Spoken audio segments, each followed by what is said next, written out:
তাদের প্রধান নেতা তো অক্টোবরে আসে, জুলাই আসে, সেপ্টেম্বরে আসে, লাস্ট নভেম্বরে আসে না, আসি বলে আর আসে না কেন? পরিস্থিতি ভালো হইলে আসবে না কেন? নিজের দলের আন্তঃকন্দল সে মিটাইতে পারতেছে না।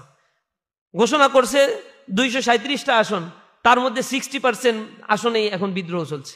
50টা আসনে তো প্রকাশ্যে তার বিরুদ্ধে স্লোগান দিচ্ছে, অগ্নিসংযোগ করছে, আন্তঃকন্দলে একজন আরেকজনকে মেরে ফেলছে।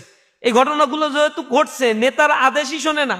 নেতা এখনো তো 60টা আসনে ঘোষণা করে না, ওই 60টা কনফ্লিক্টিং আসন। এরপরে যে কি হবে সেটা তো আল্লাহই ভালো জানে। যে নিজের দলকে রক্ষা করতে পারে না, নিজের দলের শৃঙ্খলা ফিরাতে পারে না, সে রাষ্ট্র ক্ষমতায় গেলে রাষ্ট্রের নিরাপত্তা কিভাবে সে দেবে? যার হাতে তার দল নিরাপদ না, দলের নেতৃত্ব যার হাতে নিরাপদ না, সে এত বড় রাষ্ট্র কাঠামো পরিচালনারও অযোগ্য। সুতরাং আগামীর বাংলাদেশ পরিচালনা করবে তারাই যারা সৎ, দক্ষ এবং দেশপ্রেমিক হিসেবে নিজেদেরকে তৈরি করেছে। এই দেশটা তাদের হাতে নিরাপদ।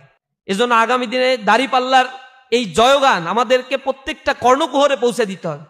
একটু ভালো একটা বিপ্লবের আমরা সম্ভাবনা দেখতে পাচ্ছি। এই সম্ভাবনা যেন আমাদের দুর্বলতার কারণে হেলায় আমরা কাটিয়ে না দেই। প্রত্যেকের নিজ নিজ জায়গা থেকে অর্থ দিয়ে, সামর্থ্য দিয়ে, যোগ্যতা দিয়ে, মেধা দিয়ে আমরা একটু কাজ করার জন্য চেষ্টা করব। সর্বোচ্চটুকু উজাড় করে দিয়ে কাজ করব। ইনশাআল্লাহ আল্লাহ রাব্বুল আলামিন আমাদেরকে সহযোগিতা করবেন। আল্লাহ রাব্বুল আলামিনের কাছে সেই তৌফিক কামনা করছি। বাগেরহাটের এই আসনের জন্য আল্লাহ রাব্বুল আলামিনের কাছে একান্তভাবে দোয়া করি। আল্লাহ রাব্বুল আলামিন আমাদের এই রক্তে সিক্ত জমিন। কেউ কি আমার সাথে দ্বিমত করবেন যে আমরা আল্লাহর গোলাম নই? দ্বিমত করবেন? আমরা আল্লাহর গোলাম। আমরা আল্লাহর গোলাম হওয়ার কারণে পৃথিবীর কারো গোলামির আমাদের প্রয়োজন হয় না, কারো গোলামির জিঞ্জরে আমাদেরকে আবদ্ধ হতে হয় না। আমরা আল্লাহর কাছে এই ঘোষণা দিয়েছি, আসলামতু লিরাব্বিল আলামিন, হে আল্লাহ আমি আপনার কাছে আত্মসমর্পণ করেছি। এই আত্মসমর্পণের মূল দাবি হচ্ছে আল্লাহর পক্ষ থেকে যে বিধান রয়েছে, যে হালাল রয়েছে, যে হারাম রয়েছে, সেটা আপনি মেনে চলবেন।